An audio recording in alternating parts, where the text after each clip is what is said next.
नमस्कार मित्रांनो. काल विचारलेल्या प्रश्नाचे योग्य उत्तर हे सोपान शिरसाठ यांनी दिलं आहे. चला तर वळूया आजच्या घटनेकडे. आपल्या आजूबाजूला बऱ्याच अशा गोष्टी होत असतात ज्याची आपल्याला कल्पना पण नसते. आपण आपलं काम बरं आणि घर बरं यातच असतो. पण समाजात प्रत्येकाची काही गुपितं असतात आणि ज्यावेळी एखादा गुन्हा घडतो तेव्हाच ती बाहेर येतात. आज आपण अशाच एका विचित्र घटनेबद्दल जाणून घेणार आहोत. या बाईने जे काही केले आहे ते ऐकून तुम्हाला पण धक्का बसेल.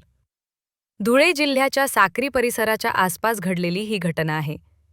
इथे राहणाऱ्या लोकांच्या जीवनात खूप कष्ट आहेत. इथे असलेले पुरुष कुटुंबासाठी पैसे कमवायला परराज्यात किंवा महानगरामध्ये जातात. याच वस्तीत राहत होती सुनीता भिसे. सुनीता ही 30 वर्षांची होती. दिसायला सुंदर असलेली सुनीता अजूनही तारुण्याच्या उंबरठ्यावर होती आणि डोळ्यात अजूनही अनेक अपूर्ण स्वप्न होती. तिचा पती कुटुंबाच्या भविष्यासाठी दूर शहरात मजुरी करत होता. लग्नानंतरच्या काही वर्षातच तिच्या पतीला कामासाठी घर सोडावं लागलं होतं. पती-पत्नीचा संसार हा विश्वासाच्या आणि संयमाच्या धाग्याने विणलेला असतो हे सुनीताला चांगलंच माहीत होतं. ती दिवसभर शेतात राबायची, सासू-सासऱ्यांची सेवा करायची आणि मुलांची काळजी घ्यायची. पण जसजसा संध्याकाळी अंधार व्हायचा, तिच्या मनातील घुसमट वाढायची. तिच्या देहाची आग आतल्या आत तिला जाळून टाकत होती. ती मन मारून जगत होती. संयमाची सीमा तिला रोज ओलांडावी लागत होती. तिला वाटायचं की आपण कशासाठी हा देहदंड भोगत आहोत. दुसऱ्या बाजूला तिचा पती तिच्या सुखासाठी राबतोय याची जाणीव तिला अडकून ठेवत होती. पण शरीराची मागणी भावनांच्या आणि कर्तव्याच्या पलीकडची असते. रोजच्या एकटेपणामुळे तिची मनस्थिती खराब होऊ लागली होती. आरशात बघून ती कधीकधी स्वतःशीच बोलायची, हा देह असाच वाया जाणार का? ही गोष्ट तिला आता शांत बसू देत नव्हती. याच कमजोर क्षणांचा आणि तिच्या एकटेपणाचा फायदा घेण्यासाठी गावातील काही लंपट तरुणांच्या नजरा तिच्यावर पडल्या होत्या.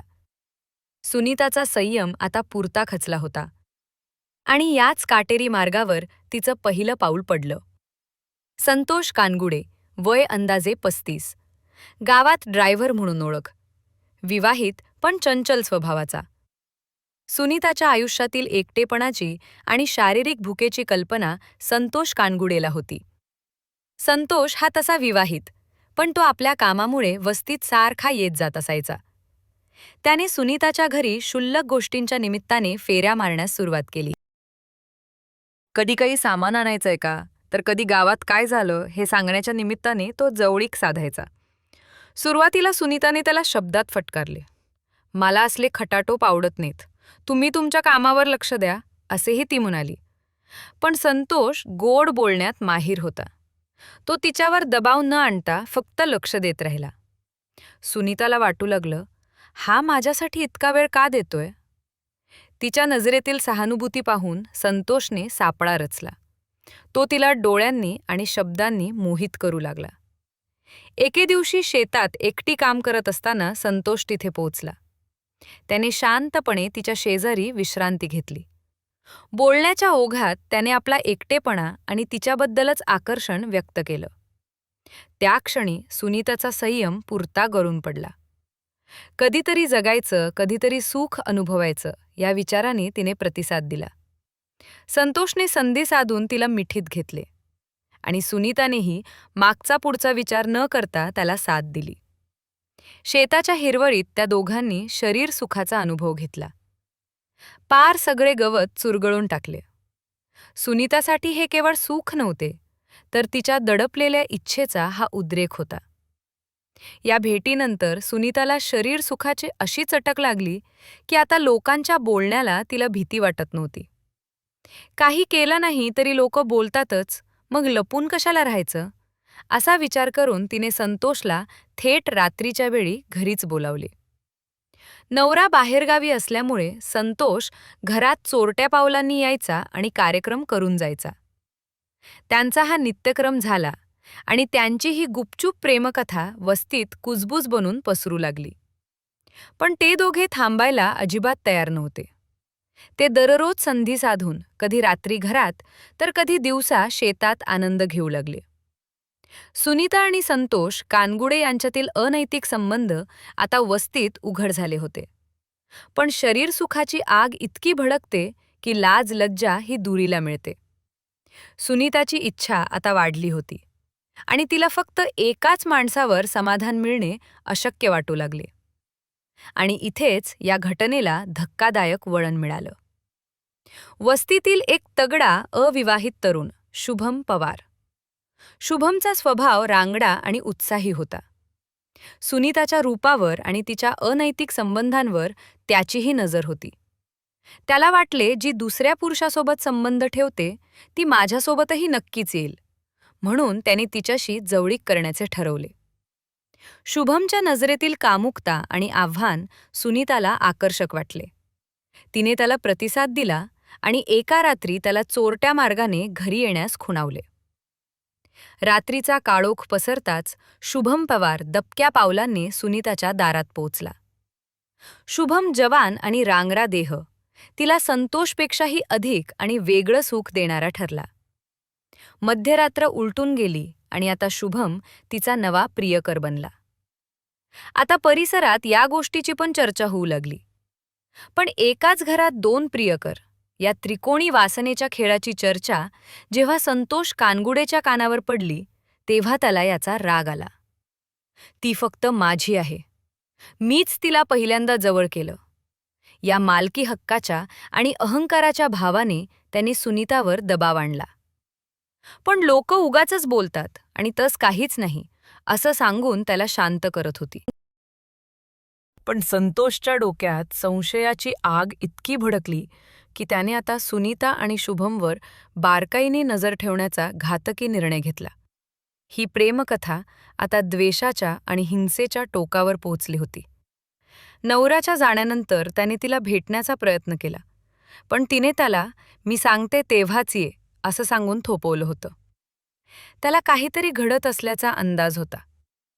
14 सप्टेंबरच्या रात्री संतोष कानगुडे गुप्तपणे सुनीताच्या घराच्या आसपास घिरट्या घालत होता. आणि मग त्याने डोळ्यांनी जे पाहिलं ते पाहून त्याच्या तळपायाची आग थेट मस्तकात पोहोचली. शुभम पवार चोरट्या पावलांनी सुनीताच्या दाराकडे जात होता आणि सुनीताने दार उघडून त्याला आत घेतल्याच त्याने स्पष्ट पाहिलं. त्या दोघांना रंगेहात पकडण्यासाठी 10 मिनिटातच तो दारावर पोहोचला.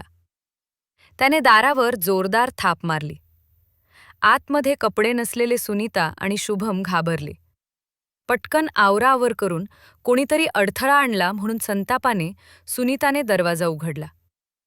सुनीताला धडकी मारून संतोष घरात शिरला आणि शुभम पाहताच त्याच्या अंगावर तुटून पडला. दोघांमध्ये हाणामारी सुरू झाली. दोघेही एकमेकांना जनावरासारखे मारत होते. या मारामारीच्या नादात रागाने आंधळ्या झालेल्या शुभमने घरात पडलेले एक जड लाकूड उचलले आणि क्षणाचाही विचार न करता तीव्र सणसणीत घाव संतोषच्या डोक्यावर घातला. संतोष धपकन जमिनीवर कोसळला. सुनीताच्या डोळ्यादेखत संतोषचा जीव तडफडत संपला. सुनीताच्या वासनामय आयुष्याने एका जीवाचा बळी घेतला होता. या घटनेनंतर सुनीता भिसे आणि शुभम पवार दोघेही भीतीने थरथरत होते. रक्ताच्या थारोळ्यात पडलेला संतोष आणि कारागृहाची भीती यामुळे त्यांनी एकमताने पुरावा नष्ट करण्याचा निर्णय घेतला. रात्रीच्या घनदाट काळोखाचा फायदा घेऊन त्यांनी संतोषचा मृतदेह उचलला आणि जवळच्या ओसार शेतात फेकून दिला. 15 सप्टेंबरच्या सकाळी जेव्हा गावकरी शेतात पोहोचले तेव्हा संतोष कानगुडेचा रक्तात माखलेला मृतदेह पाहून सगळे हदरले. पोलीस तपासात अवैध संबंधांचा धागा पोलिसांना लगेच मिळाला. सुनीता आणि संतोष यांच्यातील संबंधांची कुजबूज पोलिसांना सत्याच्या जवळ घेऊन गेली.